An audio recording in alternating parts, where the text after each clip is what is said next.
On n'a pas besoin d'être un grand cinéphile pour être vendeur, et ce qui est mon cas malheureusement. J'ai plein de lacunes par rapport à un programmateur, une programmatrice de festival.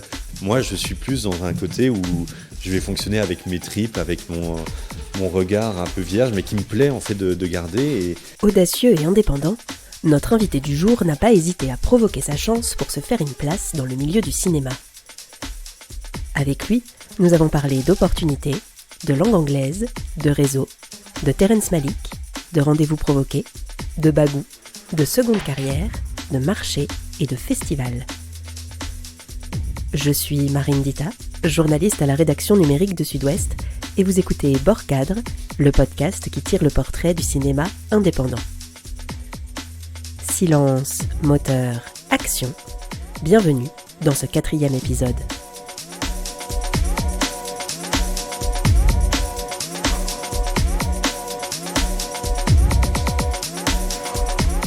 Et aujourd'hui, nous recevons Nicolas Rebeschini qui est venu nous raconter son parcours et son métier de responsable de festival et vendeur. Bonjour Nicolas. Bonjour. Et pour mener l'entretien avec moi, c'est Romain Datte, responsable création au FIFIB, qui nous a rejoint. Bonjour Romain. Bonjour. Alors, avant toute chose, Nicolas, est-ce que tu peux te présenter, ton nom, ton âge, d'où tu viens et en quelques mots, en quoi consiste ton métier ? Bien sûr, bonjour, je m'appelle Nicolas Rebeschini, j'ai 38 ans et je viens de Vesoul, en Haute-Saône, département 70. Et j'ai pas mal bougé en France, j'ai fait 5-6 villes différentes, je vis à Paris depuis 11 ans maintenant. Et donc je suis responsable des festivals et vendeur dans une société de vente de films à l'international qui s'appelle Charade.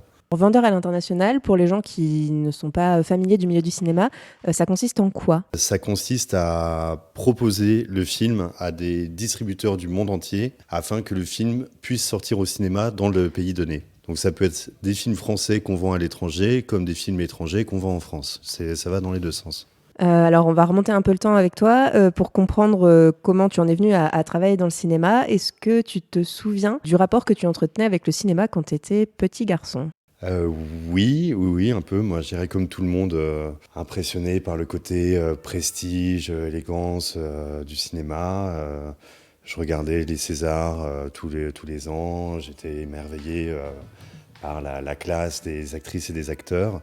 Et moi, je venais à l'époque vraiment de très petites villes, et voire même de très petits villages, parce que Vesoul, c'est là où je suis né, mais j'ai vécu de 13 à 20 ans dans un village qui s'appelle Varrois-et-Chéniaux, de 2000 habitants.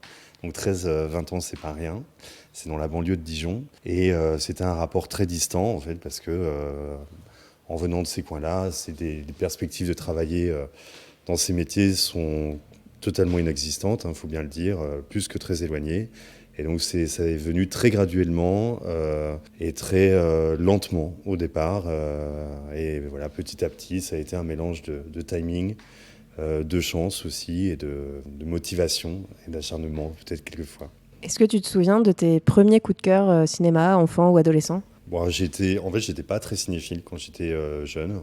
On était très Disney dans la famille, avec une grand-mère qui avait toutes les cassettes. Donc les Disney, avec ma sœur, on les a poncés en long, en large et en travers. Il y a eu plusieurs étapes là encore. Donc, quand j'étais étudiant à Dijon, il y avait un cinéma d'art et d'essai à Dijon qui s'appelait l'Eldorado, dans lequel je me souviens avoir vu Le Voyage de Chihiro, en japonais sous-titré, qui avait été une vraie première claque, qui m'a toujours laissé une petite fascination pour le cinéma d'animation. Et le vrai changement, la vraie claque qui pour le coup, m'a fait me dire ok, c'est là-dedans que je veux travailler. C'était pareil assez tard, c'était le film de Fatih Akin, Gegen die Wand en allemand, qui s'appelait Head On en anglais. Je crois qu'il est sorti en mode Head On en France, et ça je l'avais vu même pas au cinéma, sur Canal à l'époque, donc j'avais loupé le film en sortie. Mais j'étais tombé dessus par hasard parce que mes parents avaient Canal. Un après-midi étudiant où j'avais pas cours, ou alors je ne voulais pas avoir cours, je ne sais plus. Et j'étais tombé dessus par hasard et j'avais une résonance folle en fait avec le film. Je comprenais parfaitement les enjeux du personnage principal. Je trouvais le truc follement poétique, violent. Sexuel, mais pas gratuitement, tout me parlait. Je me suis dit ok, s'il y a des films comme ça qui se font, je vais essayer de mettre mon grain de sel dedans et essayer d'y participer. Enfin, c'est vraiment, je me suis dit ok, là on se lance, c'est ça que je veux faire. D'accord, donc au départ, adolescent et au moment de choisir son orientation post-bac, c'était pas vers le cinéma que tu te destinais ? Non, mais c'était vraiment par manque d'opportunités. En fait, je prenais la caméra, le caméscope de l'époque de mon père et je faisais des films avec mes potes comme des millions d'enfants le faisaient à ce moment-là. Voilà, on est au milieu, fin des années 90, hein, donc voilà, il n'y a pas encore les téléphones portables, etc. Et ça me plaisait, mais venant du village où j'étais, avec des parents qui ne sont pas du tout dedans, c'était là encore, comme je pense des millions d'enfants, pas concevable et pas envisageable de faire un travail dans ce secteur-là. Je faisais des cours de théâtre aussi à l'époque parce que j'aimais bien un peu le côté représentation et j'avais envie d'apprendre sur moi-même via ce médium-là. Donc j'avais fait ces cours-là qui étaient très enrichissants. Mais là, voilà, très vite, je me suis dit, je ne serai pas acteur parce que j'avais la lucidité, je me rendais bien compte que j'étais pas ouf comme acteur. Mais après, au niveau personnel, c'était très intéressant à faire. Et je pense qu'il y a aussi cette lucidité qui m'a permis d'arriver là où j'en suis aujourd'hui, de savoir très vite abandonner les choses où je voyais que je n'allais pas être bon, de ne pas vouloir m'enfermer dans un truc et de maximiser, voir là où ça passait bien, et dire ok, j'avance un peu plus là-dessus. Mais voilà, je pense qu'on va rentrer dans le détail là-dedans, mais ça a été un processus qui n'a jamais été naturel, qui a été très long sur la durée et qui, voilà, aujourd'hui font que j'en suis là où j'en suis. Donc ça s'est plutôt bien déroulé au final. Mais D'accord, donc tu commences par des études de quoi? Et quand tu décides, comme tu dis, de faire du cinéma, tu bifurques vers des études de quoi? alors, j'ai fait aucune étude dans le cinéma. J'ai fait 3 facs différentes. Alors déjà, bon, j'avais un bac ES, donc c'est la section économique à l'époque, parce que mes parents, voilà, voulaient que je fasse maths, mais j'étais nul en maths et j'avais réussi à trouver le compromis bac ES avec option maths, ce qui m'a permis d'avoir 5 sur 20 en option maths au bac avec un coef énorme. Donc j'ai eu mon bac au rattrapage, j'ai vraiment pas passé loin. Je voulais faire de la fac parce que j'avais cette image, vous savez, des campus avec les jeunes libérés, etc. Je voulais en faire partie sans avoir vraiment préparé ma sortie d'après-bac. Donc je me suis retrouvé en fac administration économique et sociale à Dijon, du coup, parce que j'étais encore à Dijon en ce moment-là, et qu'il y a un très beau campus à Dijon. Ben, au bout de 2-3 mois, j'ai compris que je n'avais pas grand-chose à faire en administration économique et sociale. Donc je suis parti à la fin du semestre, j'ai fait ensuite une fac de psychologie où c'était intéressant. Je me souviens encore des cours aujourd'hui, donc c'est que ça m'avait marqué pour certains. C'est pareil, en fait, une fois qu'on rentre dans toutes ces filières d'après-bac, on se rend compte que ce sont des filières professionnalisantes. Donc on ne fait pas ça parce que ça nous plaît comme ça, juste pour voir. On doit faire ça dans une vraie démarche professionnelle de 4-5 ans d'études longues, poussées, intenses, où il faut avoir un objectif en tête. Et comme j'en avais pas, c'était un peu plus compliqué pour moi. Donc je me suis dit, bon, je vais peut-être pas continuer non plus parce que je me vois pas faire 4-5 ans là-dedans. Et secrètement, je nourrissais déjà un peu des envies de faire autre chose et pourquoi pas dans le cinéma, mais c'était très diffus en fait à cette époque. J'avais aucun relais autour de moi, aucun exemple en fait sur lesquels m'appuyer de gens qui l'avaient fait et pour qui ça marchait. Donc dans ce truc-là, j'allais tout doucement, tout tranquillement vers un échec scolaire, vers une sortie du système. Comme on en connaît beaucoup. Et le salut est venu indirectement de mon père qui a été muté à Bordeaux. C'est aussi stupide que ça, mais c'est ça qui a lancé le mouvement. Donc je suis arrivé à Bordeaux parce que du coup la famille a suivi. Donc je suis arrivé à Bordeaux à 20 ans, 21 ans. Donc j'avais déjà 2 ans de fac, 2 ans d'échec de fac derrière moi. Et pour la faire très courte, je retrouvais un ami dijonnais à Bordeaux qui lui était dans une fac qui s'appelait l'ISIC. Et si j'avais fait un peu de travail en fait de préparation, c'est dans des filières comme ça que j'aurais dû aller, mais je l'avais pas fait. Et là, je me suis retrouvé. Donc, lui était ma porte d'entrée dans ce monde-là, où là, je me retrouvais avec des amis à lui qui sont devenus des amis également aujourd'hui, qui avaient mon âge et qui faisaient des courts-métrages avec des potes à eux qui se bougeaient, qui créaient des accessoires, qui trouvaient des manières de faire des travelling avec des petites caméras. Et j'étais complètement émerveillé par ça, mais surtout au-delà de ça, je voyais que c'était possible en fait. J'avais des mecs qui me montraient qu'on peut le faire et parce que eux le faisaient, je n'avais plus aucun problème de dire ah bah moi aussi je veux le faire. Mais il me fallait un exemple. Je n'avais pas la force de personnalité pour me dire à Dijon je peux le faire moi-même, alors qu'eux c'était dans une démarche beaucoup plus professionnelle et professionnalisante. On était au tout début d'une association qui dure encore aujourd'hui, qui s'appelle les Kinosessions, qui se crée à Bordeaux. Et donc ce sont ces amis-là qui ont créé, qui avaient cette force-là de créer. Et donc là, moi j'arrive en fac de droit, parce que mes parents commencent à s'inquiéter, donc ils disent « fais du droit, ça t'ouvrira toutes les portes, etc. etc. » Évidemment, je n'aurais pas fait plus d'1 an en droit, mais là, à leur contact, je me dis « ok, tu peux commencer à l'envisager ». Donc faire leur fac, c'était compliqué, parce que moi j'avais déjà 2-3 ans de retard à l'époque. Et j'ai décidé de faire une une école privée de communication qui s'appelle l'EFAP, qui est toujours en place aujourd'hui. J'étais la toute première promo à Bordeaux parce que la promo s'ouvrait et ils m'offraient une équivalence avec ma première année de droit parce que j'avais quand même j'ai eu ma première année de droit, donc ça m'avait un peu sauvé. Ça me faisait perdre que 2 ans au lieu de 3 parce que du coup j'arrivais direct en 2e année de cette école de communication et c'était une école basée sur les stages. Et c'est là vraiment que démarrent mes premières petites encoches professionnelles parce que je vais faire des stages, je vais intégrer tous mes stages dans le milieu du cinéma à Bordeaux.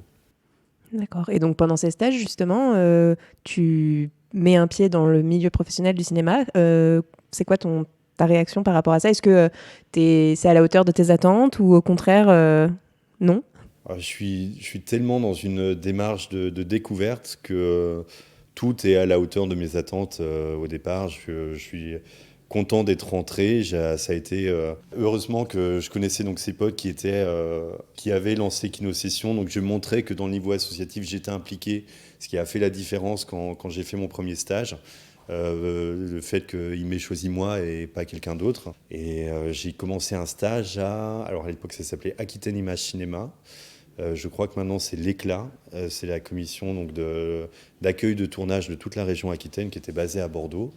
Et ça a été le premier tournant en fait, professionnalisant dans ma carrière parce que c'était un stage d'1 an. J'étais le stagiaire de Mia Billard, qui est toujours en place aujourd'hui, que je salue d'ailleurs, qui m'a tout appris. En fait, ça a été vraiment Alors c'est un stage donc leur but c'est d'accueillir les sociétés de production qui viennent tourner en Aquitaine. Ils ont un système de fonds de soutien, donc les tournages qui viennent tourner en Aquitaine peuvent recevoir de l'argent pour simplifier en fait, de la région Aquitaine.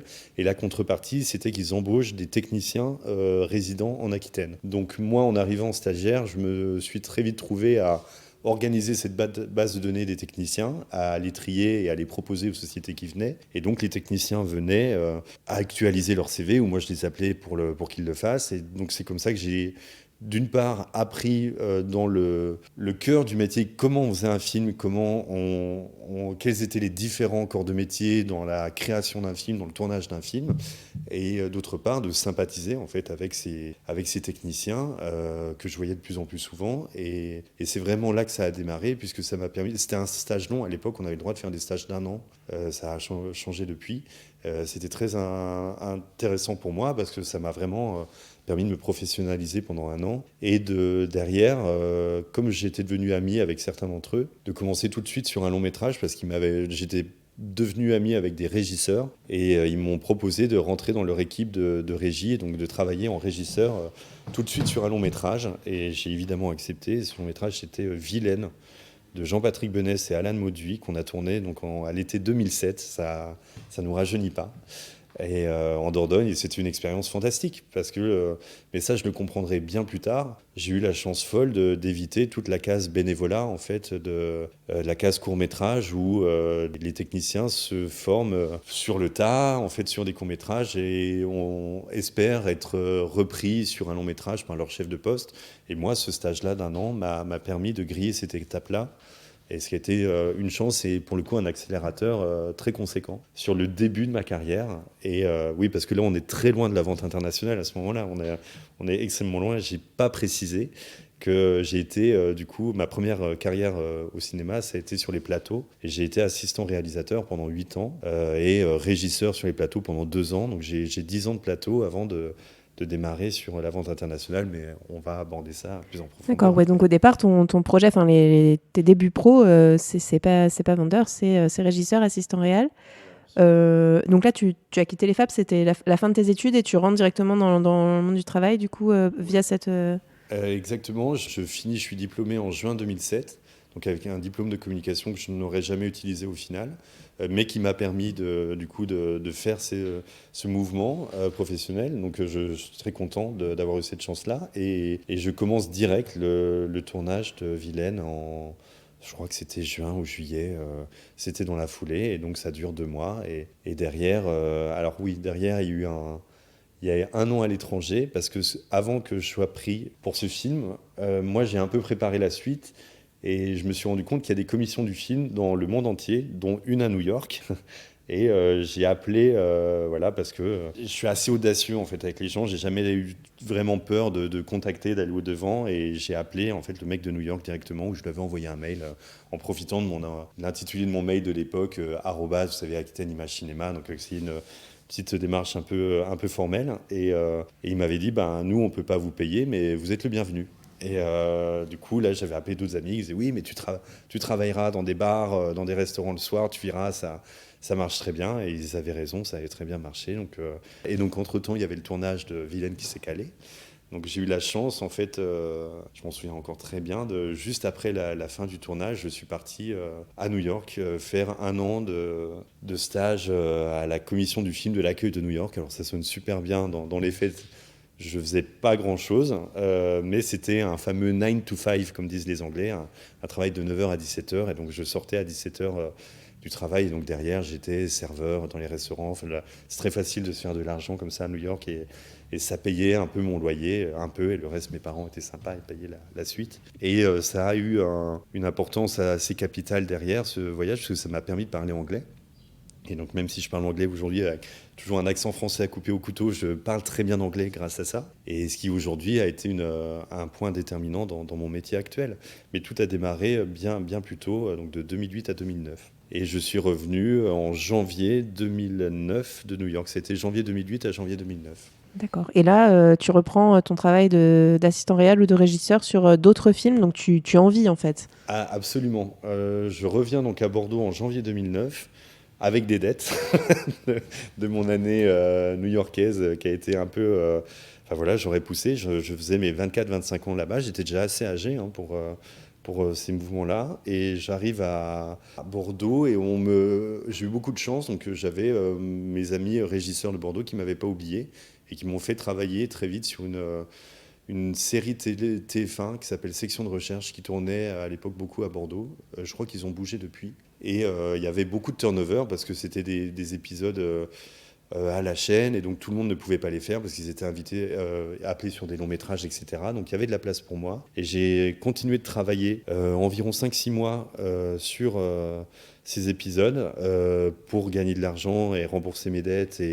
Et donc là, je vivais chez mes parents à l'époque, donc c'est bien, je pouvais économiser. Ça me plaisait, mais bon, je sentais que régisseur, ça allait pas être ma carrière.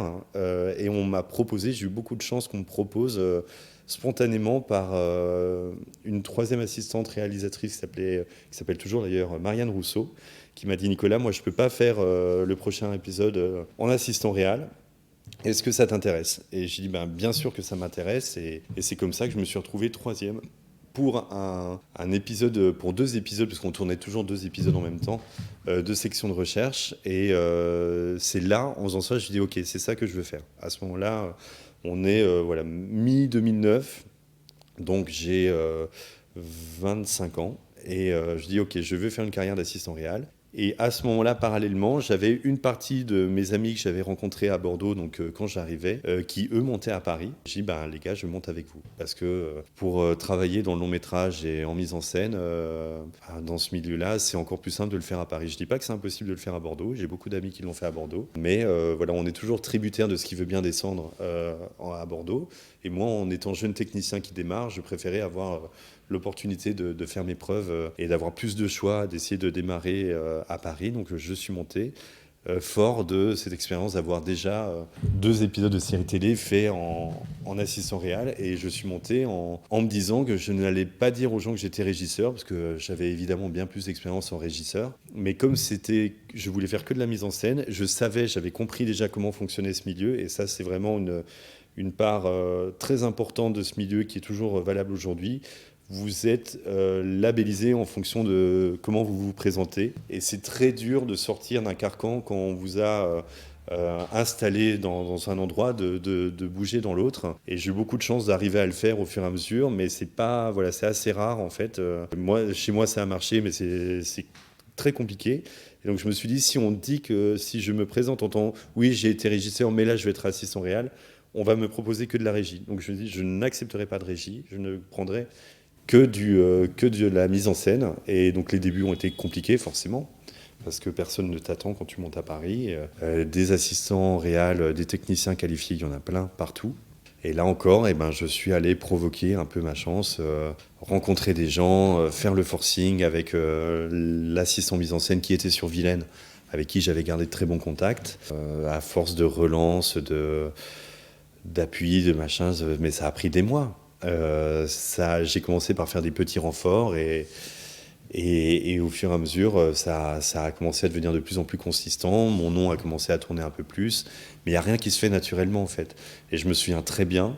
Là où ça a été le tournant, c'est qu'un coup, je me baladais avec une copine dans Paris, je ne sais plus exactement où, et je vois qu'il y avait un tournage. Et en fait, je suis allé moi-même sur le tournage, parler à un électricien. Je lui ai dit, est-ce que tu sais c'est un premier ou une première assistante? Est-ce que tu peux me l'indiquer? Il me dit, c'est une première assistante, elle est là.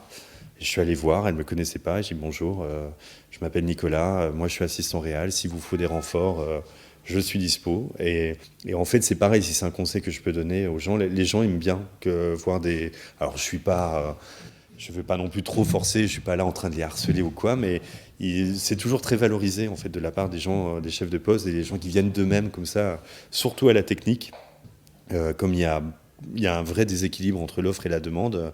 Il y a une partie des sélections qui se fait comme ça par ceux qui osent en fait venir, et j'encourage vraiment tout le monde à le faire. Et du coup, elle m'a dit ok, là je suis full, mais je garde ton numéro, envoie-moi ton CV ce soir et fais-le vraiment ce soir. Donc je suis rentré, je l'ai fait tout de suite.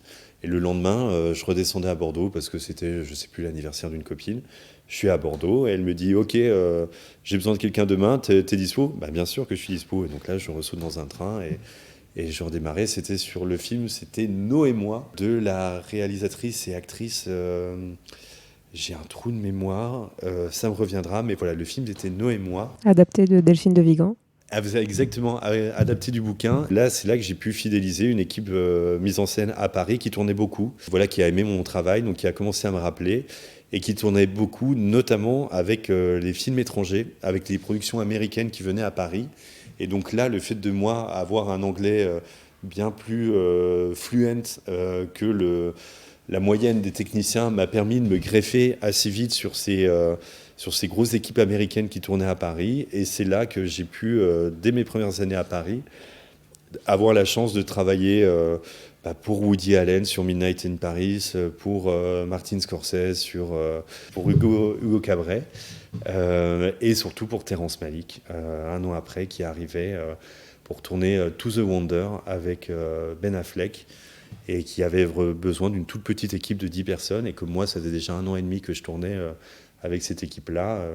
J'ai eu la chance, parce que j'étais à Paris, de faire de magnifiques faits d'armes qui me servent encore aujourd'hui, et de tourner avec le maître pendant...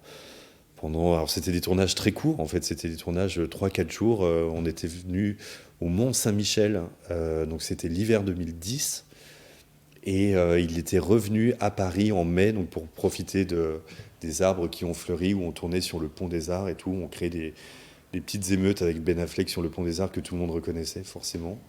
Et c'était très drôle parce qu'on était presque une équipe de court-métrage en fait. On était 5-6 et on faisait des plans ahurissants à descendre à 5-6 alors qu'on n'avait pas les autorisations dans le métro.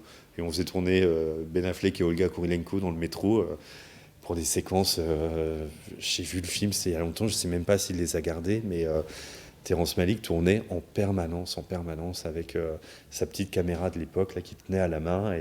Et c'était un souvenir merveilleux. Ça, c'était vraiment la chance folle de travailler comme ça en tant que technicien. C'est quelque chose dans une carrière que les techniciens bien plus professionnels que moi, qui ont poursuivi, n'ont pas forcément connu. Ils auront d'autres expériences tout aussi belles, mais moi, c'était celle-là. Et j'en étais vraiment très reconnaissant d'avoir eu cette chance-là. Et ça s'inscrivait dans mon parcours. Ça s'emboîtait bien. En fait, j'aurais jamais pu le faire si j'avais pas fait mon année à New York avant.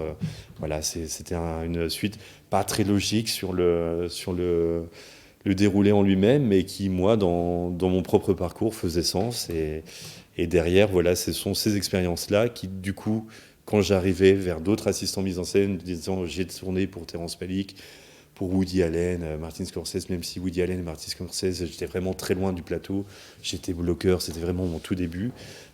Forcément, eux, ça leur parlait, ils disaient ok, je te prends à l'essai. Et donc, suite à ça, j'ai pu faire mon premier film en entier à Paris, qui s'appelait Du vent dans mes mollets, de Karine Tardieu, qui était une expérience formidable parce qu'on tournait avec des enfants et le film était magnifique. Et Karine est une réalisatrice formidable, très proche de son équipe technique. Et moi, j'adorais cette équipe mise en scène qui était donc l'équipe de Vilaine. Vous voyez, ça s'est vraiment pas fait tout de suite, ça a vraiment pris 1 an ou 2 pour. Mais c'est ça, tous les parcours sont comme ça. Il n'y a jamais rien tout cuit, surtout pour quelqu'un qui n'avait aucune formation à la base. Et ça a été un film super qui derrière a lancé vraiment ma carrière d'assistant réal à Paris. Ça a démarré là, donc ça doit être 2011. Ça, c'est 2011.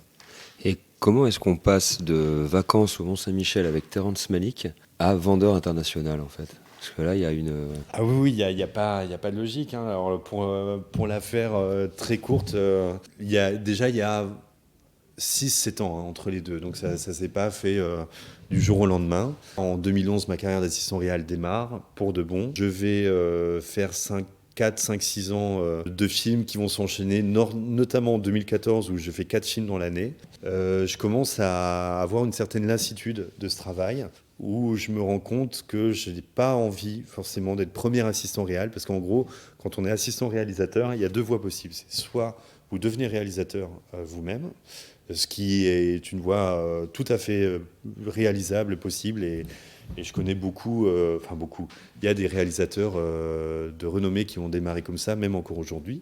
Soit vous vous professionnalisez dans le métier de premier assistant réalisateur, qui est un équivalent de super chef de chantier d'un tournage, qui maîtrise absolument tout, qui connaît le travail de tous les secteurs de métier, et on parle de 7 ou 8 secteurs différents de métier dans un tournage, qui a la sensibilité artistique pour comprendre ce que le réalisateur souhaite et qui va trouver une capacité de charisme personnel pour insuffler à toute l'équipe la direction à tenir et qui est en même temps un moniteur de colo parce qu'il ne faut pas dépasser l'horaire prédéterminé parce qu'un tournage ça coûte beaucoup d'argent et quand on dépasse d'1 heure ou 2, tout de suite ça se chiffre en plusieurs dizaines de milliers d'euros parfois. Donc il y a une pression monstre, il y a une...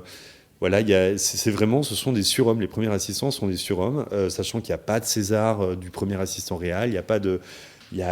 on n'est pas dans les métiers artisanaux comme peuvent l'être le maquillage, le son, la coiffure, la lumière bien évidemment. Donc c'est un métier de l'ombre par excellence qui demande beaucoup, beaucoup d'investissement. Et pareil, moi... je me suis dit, je ne peux pas faire ça, je n'ai pas les qualités pour faire ça. Mais alors, qu'est-ce que je fais, du coup ? Parce que je voyais bien que je ne pouvais pas être réalisateur non plus. Les gens me poussaient, ouais, tu devrais, tu pourrais, mais c'est bien triste à dire, mais moi, je n'ai rien à raconter. En fait, alors là, c'est pareil, il y a cette lucidité, encore une fois, qui s'intègre dans mon parcours. Et je me dis, autant je sais faire un film, et je pourrais tout à fait être un réalisateur de commande qui fasse des séries, etc. Mais... j'ai toujours eu quelque part ce complexe de l'imposteur parce que pour le coup, je n'ai fait aucune étude dedans et quand bien même j'ai eu la chance de travailler avec des gens que tout le monde connaît, moi mon parcours fait que je n'ai pas de bagage de diplôme qui permet de se sentir légitime en fait à proposer ça, alors que dans les faits j'aurais pu. Aujourd'hui avec le recul, je pourrais me dire si j'avais été vraiment motivé, je serais allé frapper aux sociétés de production de séries, de films, moi je suis réal. Allons-y, faisons des clips, etc. Et ça aurait pu tourner, mais je pense que ça c'est pareil, c'est des réflexions qu'on a en vieillissant.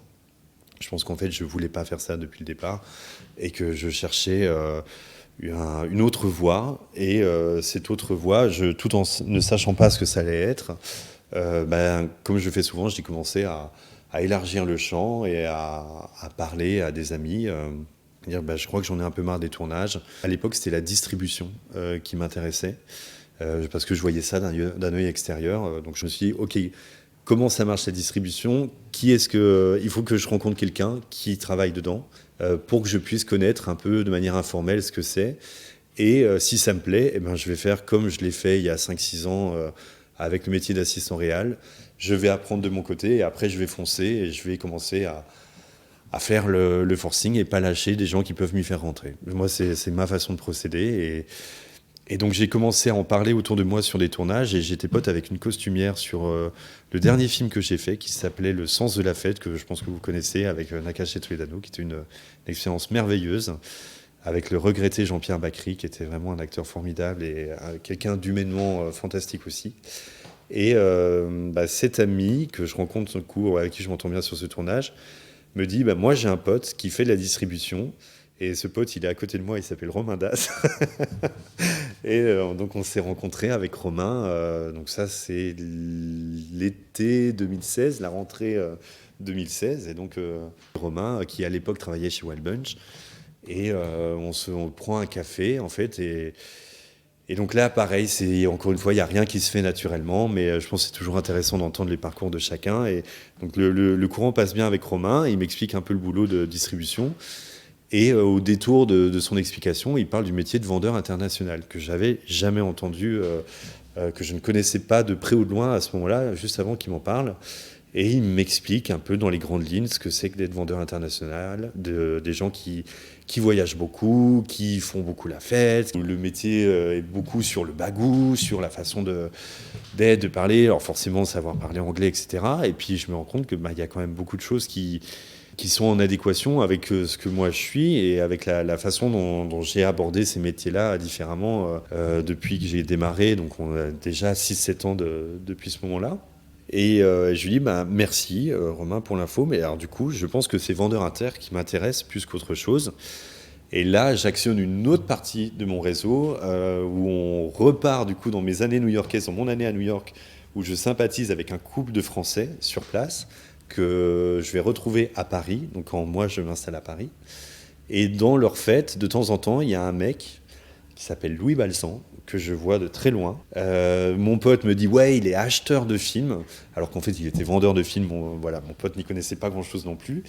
Mais du coup, je réactionne donc ce levier-là. Je dis à mon pote Arnaud, dis donc, Louis, t'es toujours pote avec lui. Est-ce que tu crois qu'on peut se rencontrer ? Ça va prendre des mois, là encore, parce que Louis travaillait à l'époque chez Film Boutique, était un vendeur très très occupé.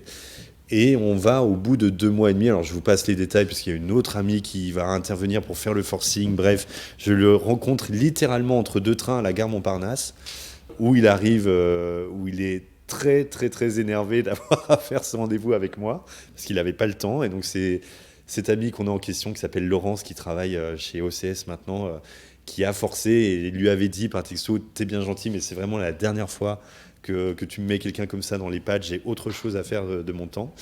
Et on se voit une demi-heure et je vois en fait sa grise mine s'arranger au fur et à mesure et commencer à faire un sourire, parce que j'avais bossé de mon côté aussi, j'avais appris grâce à Romain quels étaient les marchés importants. Enfin, je n'étais pas venu en touriste, j'avais quand même travaillé le dossier de mon côté. Et à la fin de notre interview, enfin de notre petit entretien, il me dit « Mais toi, tu t'entendrais bien avec Johan, Johan, qui est un des 3 fondateurs de la société Charade, qui était en train de se monter à l'époque. Et lui était un grand, et toujours un grand ami de Johan. Et il était dans la confidence que la société allait se monter, mais on est vraiment au tout début de la société, où les statuts de la société ne sont pas encore posés.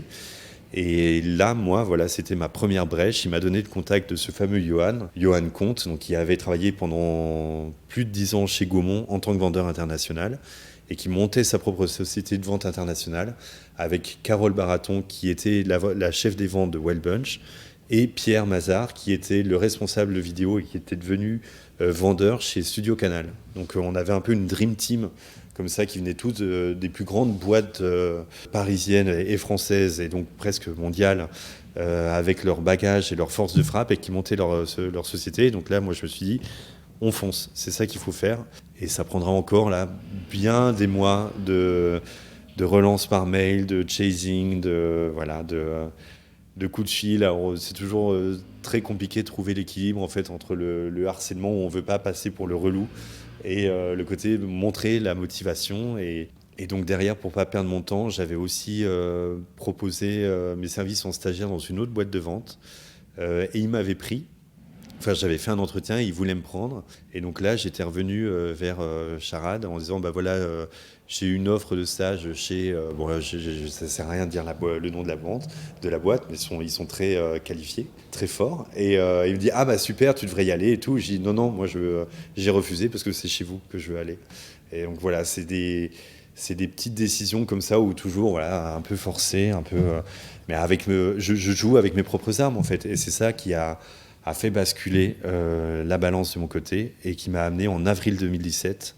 Vous voyez, en fin 2016, avril 2017, ça ne s'est pas fait là non plus, qui m'a amené à commencer en stage chez Charade. Tu parles de ton parcours en tant qu'assistant réel et autres dans plutôt des productions assez grand public, enfin des choses qui ont beaucoup bien marché au cinéma, qui ont été réalisées, distribuées dans le circuit entre guillemets classique. Aujourd'hui, est-ce que tu définis ton métier plutôt dans le cinéma indépendant et surtout, quelle est ta vision du cinéma indépendant aujourd'hui en France ? Alors j'ai un métier qui se scinde en deux parties. J'ai un métier qui va d'une partie chercher à vendre le plus possible les films qu'il a dans son catalogue. Donc par vendre, j'entends trouver les films qui sont les plus susceptibles de sortir au cinéma dans les pays du monde entier.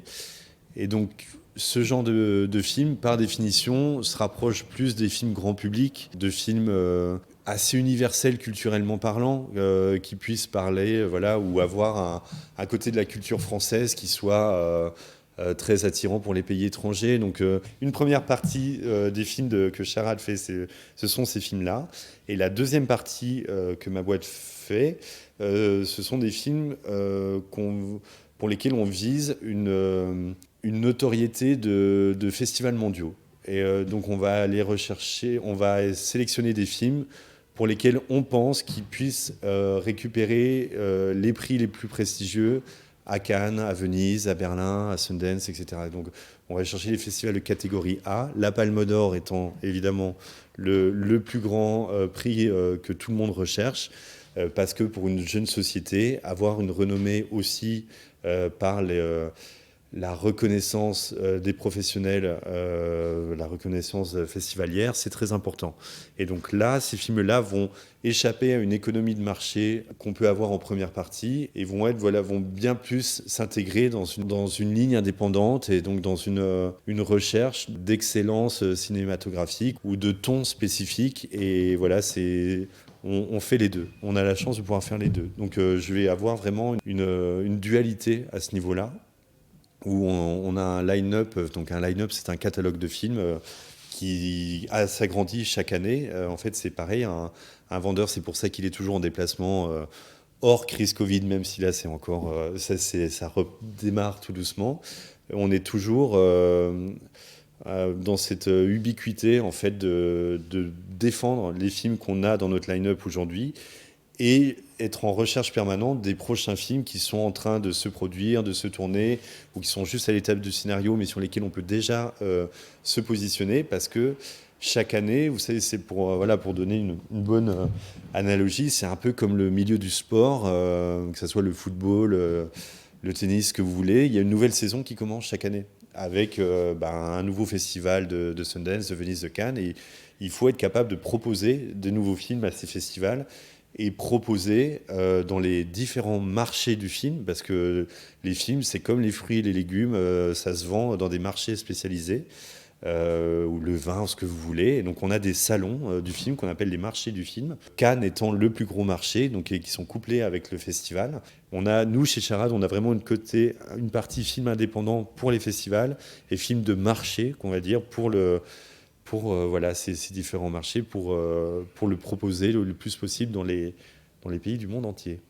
Est-ce que dans cette quête, tu parlais des films indépendants que vous essayez de mettre dans les marchés, enfin pardon, dans les festivals les plus prestigieux, donc vous allez chercher des films qui échappent à une logique de marché, comme tu dis, à une certaine économie qu'on veut Absolument. rentable. Est-ce qu'en allant cherchant ces films, tel un petit chercheur d'or, quoi, essayer de trouver la pépite, en les amenant dans tel festival, puis dans tel festival, est-ce qu'on pourrait dire qu'un vendeur international, c'est un peu une sorte de... C'est comme un passeur, en fait, un passeur j'ai envie de dire d'indépendance, enfin un passeur de ces films-là qui ont besoin, en fait, de vous absolument pour pouvoir exister via cette visibilité en festival. Oui, c'est vrai, et c'est ce qui me plaît le plus dans ce métier aujourd'hui. Rien ne me fait plus plaisir que de voir les films dans lesquels nous, on croit. Quand on a un coup de cœur pour un film, qu'on le sélectionne et qu'on va le soumettre au festival du monde entier, quand le film est pris, c'est une vraie satisfaction de voir une sélection à Cannes, d'après se retrouver avec les réalisateurs à Cannes et de moi, comme je suis responsable des festivals chez Charade, de lancer derrière une campagne un peu stratégique, de voir quel festival on va cibler, de montrer le film à ces festivals, de se faire rappeler par les festivals en disant je l'aime vraiment beaucoup, je vais le sélectionner, donc de pousser pour qu'il soit pris en compétition.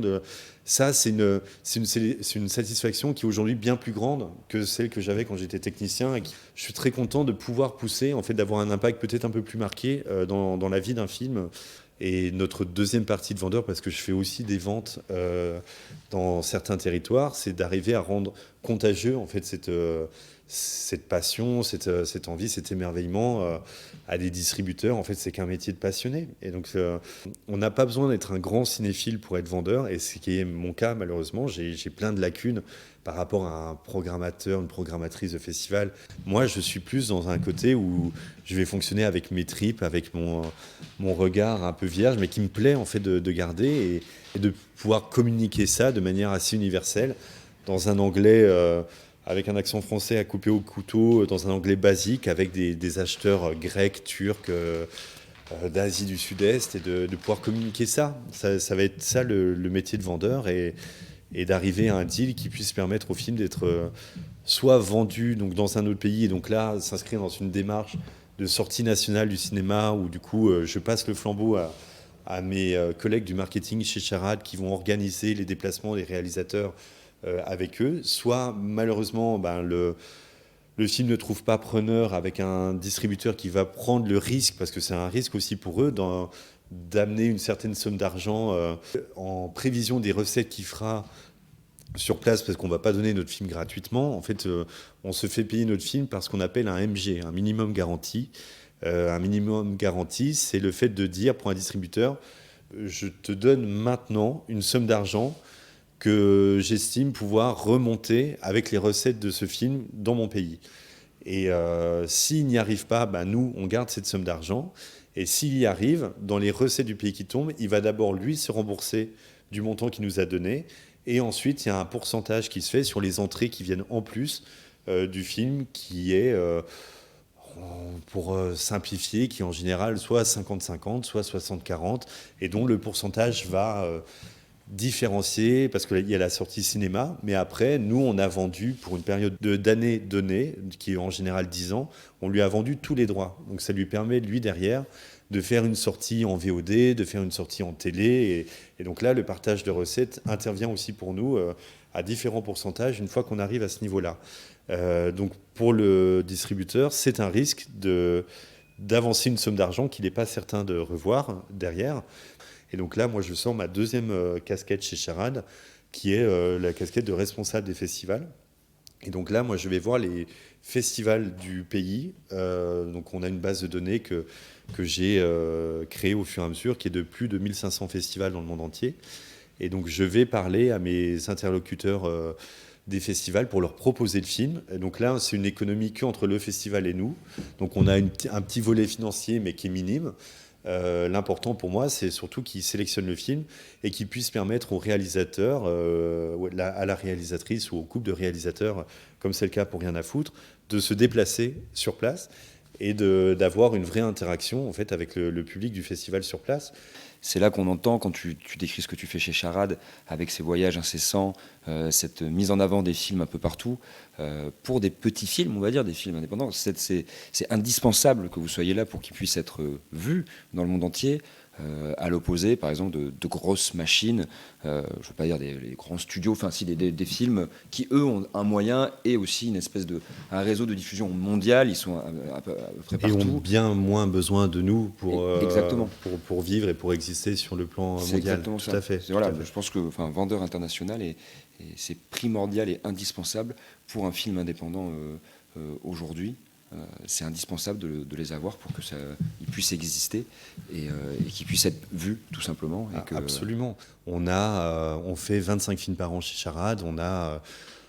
On vit un peu plus entre 10 et 15 films indépendants dans notre line-up, donc notre catalogue par an chez Charade. Et chaque film va avoir son histoire propre, son différentes façons d'avoir été produit. On a une relation qui va varier d'un film à l'autre et c'est extrêmement enrichissant aussi sur le plan humain. Et c'est voilà, il y a pas, même si les festivals sont les mêmes, chaque film a son trajet propre, va avoir sa carrière propre et mon but c'est de les défendre tout un chacun, de comprendre, d'englober ses aspérités, ses bons côtés, ses côtés un peu plus exigeants. Du coup, mon discours vis-à-vis des festivals ne va pas être le même. Et surtout, je sais, en voyant le film et en voyant la genèse, vers quel festival aller. Et c'est très gratifiant également sur le plan humain de faire ça. Quand ça marche, c'est vraiment la plus belle des réussites et le plus beau cadeau, entre guillemets, mais c'est un peu galvaudé de dire ça, le plaisir de le faire en tout cas.